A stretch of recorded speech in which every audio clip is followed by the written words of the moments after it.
everyone, and welcome back to Tactical Tuner. I'm your host Jason Brackney, and today we've got a real neat rifle to take a look at. This is the new Ruger Precision chambered in .338 Lapua. I just picked this up online the other day from Guns Inc. for an incredible price. They charged me $14.29 for the rifle and only $10 shipping. And considering this is a 15-pound rifle, you just can't beat that for a shipping rate. So if after this review, if this is something you're interested in purchasing, you may want to give them a shot.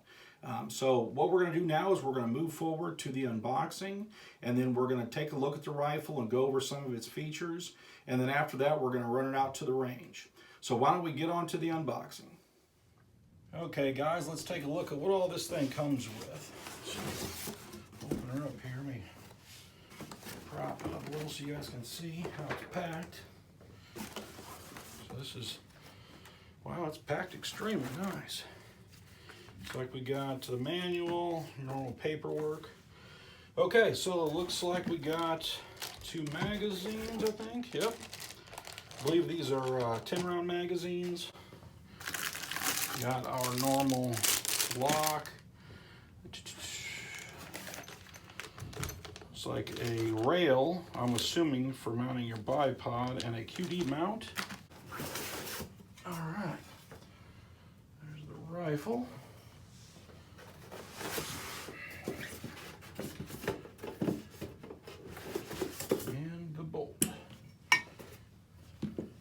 Okay guys, so this is everything it comes with.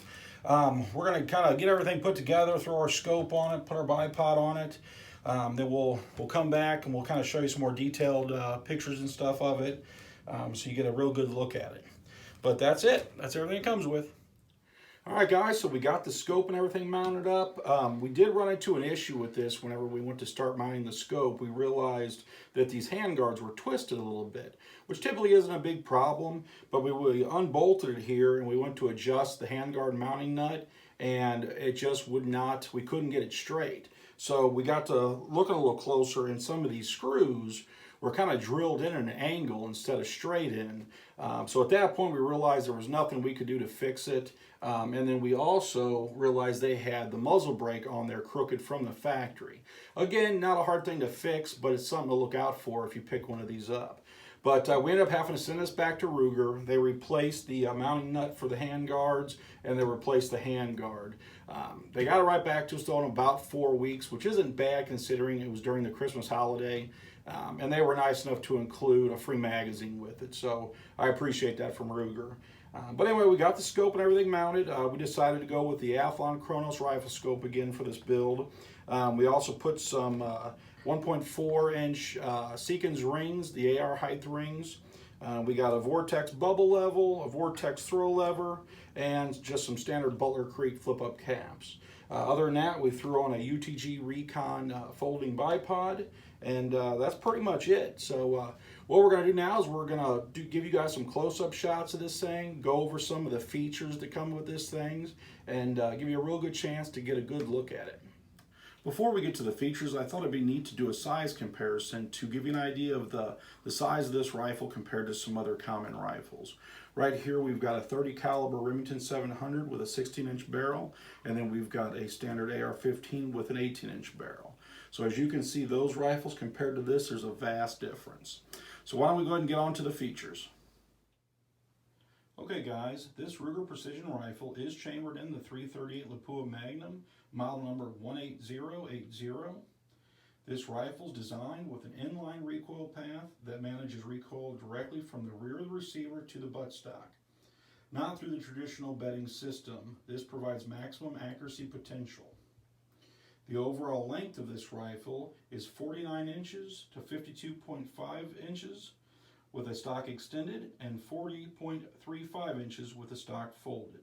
The adjustable trigger is externally adjustable with a pull weight range of 2.25 to 5 pounds with an adjustment wrench that's stored in the bolt shroud. This rifle features a 45-degree manual safety with left and right-handed lever manipulation.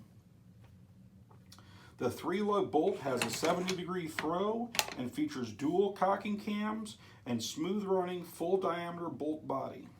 The bolt body is nitrided for corrosion resistance for smooth operation and durability. The magazine well in the front is contoured for a positive grip when bracing against shooting supports. This rifle has an oversized bolt handle for positive bolt manipulation with a 5/16 by 24 thread pattern for easy replacement.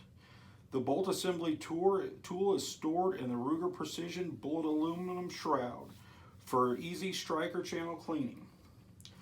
This rifle package does include 2 5-round AI-style magazines. The upper receiver and one-piece bolt are precision CNC machined from pre-hardened 4140 chrome moly steel to minimize distortion, and this is topped off with a 30 MOA Picatinny rail. The Ruger Precision MSR stock features a bottom Picatinny rail if you want to run a monopod. This also has a real nice rubber butt pad. This has a left folding stock, and this rifle will accept AR style butt stocks. This stock features a length of pull and a comb height adjustment. This rifle is outfitted with a 26-inch heavy contour Cole hammer forged chrome moly steel barrel with 5R rifling.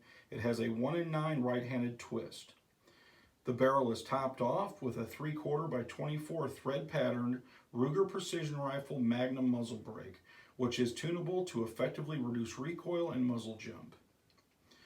This rifle has an 18-inch free float handguard and is made of hard anodized aluminum and features mag pull M-lock accessory attachment slots for all 4 sides to improve scope clearance for long-range scopes and easy mounting for M-lock compatible rails and accessories. This handguard includes QD sling attachment points to eliminate the need for additional adapters, a target style flat bottom that improves stability, and a 1.50 dovetail that is compatible with RRS-SAR and similar QD systems. One other thing I wanted to discuss with you guys is the cost to feed this thing, the cost of ammo. There's basically 2 different options you can go. You can buy store-bought factory ammo, or you can reload. If you don't have all the equipment to start reloading your own ammo and you go the store-bought route, I've kind of looked at the lowest cost and some of the highest cost ammo out there, at least in our area. This is the cheapest stuff I've found. This is IMI 250 grain rounds. This is a 20-round box. It runs right about $40. So that's the low end of the spectrum that I could find. The high end, I think you're looking at like the Hornady match grade ELD rounds. They run right about $90 to $100 for a 20-round box. So I think that's kind of where you're going to be looking at if you're going to try to own one of these and feed it some ammo. Other than that, if you reload, which we do, there's a lot of savings there to be had, and it makes this a very affordable rifle to shoot. Just to kind of go over some of the products we're going to be using. We're going to start off with Lapua brass. Now this is initial setup cost is the way I look at it, because brass can be reused, especially Lapua brass, several times. So a 100-round box like this may last you a couple of years. But basically a 100-count box of Lapua brass costs about $260 to get started. After that, then you just got the cost of the remainder of the supplies you'll need to build the rounds. Starting with this Hodgdon's H1000 powder, this runs about $29 to $30 a pound, and you can get roughly about 75 rounds out of a pound of ammo. After that, we've got the same Hornady. They are 285 grain ELD match rounds. It's a 50-round box. I think we paid right around $35 for that box. So you're looking at $70 for a full 100-round count. And then we've also got our Federal Magnum primers. We paid like $5-6 per 100. So all together with these components, once the brass is purchased, just moving forward every time you want to build 150 rounds, we're looking at about $175 to build 150 rounds of match grade ammo, versus buying the Hornady same bullet ELD match rounds and you're going to pay right about $100 for 20 bullets. So once you get reloading, it's really not all that expensive to shoot this thing, especially being you're not going to be taking this thing out to the range like an AR-15 and running 500 rounds through it. You know, if you shoot, 20, 40, 60 rounds at a time, a couple times a year, I think is most people that I know that own these, that's about how often they're shooting them. So anyway, I know the cost of ammo to feed this thing is something that weighs on a lot of people's minds when they're thinking about going to a Magnum rifle. So I just thought it'd be helpful to go through what the real cost is. Well, we're just about ready to take our first shots with this rifle. We're going to be using the basic IMI 250 grain ammo. We've already bore sighted this. We are kind of in the middle of the barrel break-in, so we're not going to shoot a ton. But we're going to go ahead and get on with our first shot.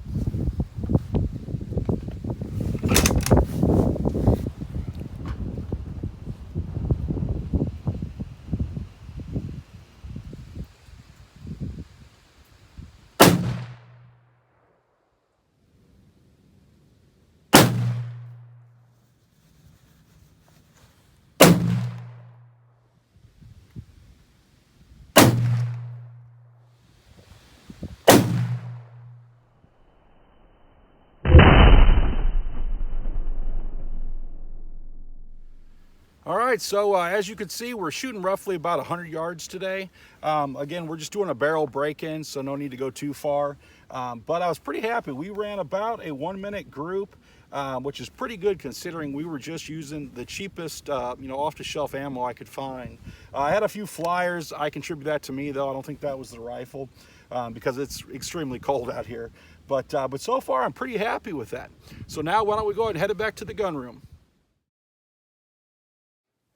Welcome back, everyone. Well, now you've gotten a chance to take a good look at this rifle, and we got to go over some of the features that come with it. We also took a look at some of the ammo costs for feeding this thing, and we ran it out to the range and shot it a few times. I have to say, I was real happy out at the range. This is my first .338, and it had a lot less recoil than I anticipated. This was nice and controllable, easy to get behind, and it was pretty accurate. Granted, we haven't developed a load yet for it, and maybe we'll do a follow-up video and show you the accuracy we're able to achieve with this thing. But all in all, I'm real happy with this thing. It was unfortunate that we had to send it back to Ruger, but every manufacturer's got lemons from time to time, so it wasn't that big a deal, and they took great care of us. So anyway, for a $1,500 rifle, you just can't beat the value you're going to get with this thing. Your average .338 is probably somewhere between $4,000 and $5,000.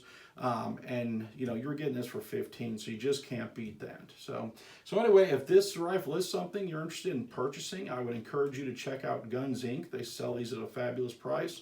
Other than that, I hope this video helped you guys. So if it did, please like and subscribe below. If you want to find out more about Tactical Tuner, you can find us on Facebook and at Twitter.